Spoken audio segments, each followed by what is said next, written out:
Saparda bolup biröөнүn үйүндө түнөp гусул важип болуп калганды эмне кылыш керек? Таямым кылса болобу, үй ээси күмөнсүрөп калбаш үчүн. Муну жазган адам бул Мәжмәил Максут окуган адам. Мухтасар окуган, анан нарагын жетпей калган, бирок Мәжмәил Максут окуган түрки сабаты бар молла. Ошо мосону окуган бекен, окубаган бекен, чоба кажы биле, окуган мон, жатта бергем. Жоғын билесин өзүң сен. Бирөөнүн үйүнө барсаң, аялы менен кызы болсо түндө гусул болуп калсаң, эртең менен гусул алсаң, минет бала болуп дуктап атам түндө чыгып бир нерсе кылып койду, же эмне кылды, жаман күмөндөнбөсүн деп, таям кылып намаз окусаң болот, кийин үйүңө гусул алып аласың деген маселе бар да.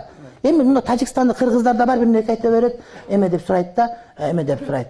Алигидай тоог өлүп калса, ичинен сойсоң тукум чыкса, ошол тукум халалбы, харамбы деп сурай берет. Телефондон сурайт. Единица менен 50 сом кетирет, сураганы 3,5 сомдук бир чала порода тооктун тукуму. Мен айттым, тукумду ыргыты бер дагы дедим, телефон токтор суразы.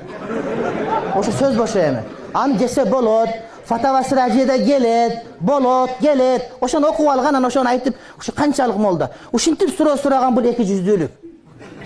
Ал туура эмес, уят ошол нерсе. А билбегенди сура, эмнеге ошентип өзүң билип алган нерсени эле тарзаңа сала бересиң. Азыр ошону билбейм деп айтсаң, бул билбейт экен деп туруп кетип каласың. Мен сага күтө элек деле, даже мурдуңу баспай эле. Айтсаң, кичине билет окшойт деп ойлоп. Туугандар, кел эле, кичине көтөрүлө эле, өйдөрак чыгайлы биракка бир.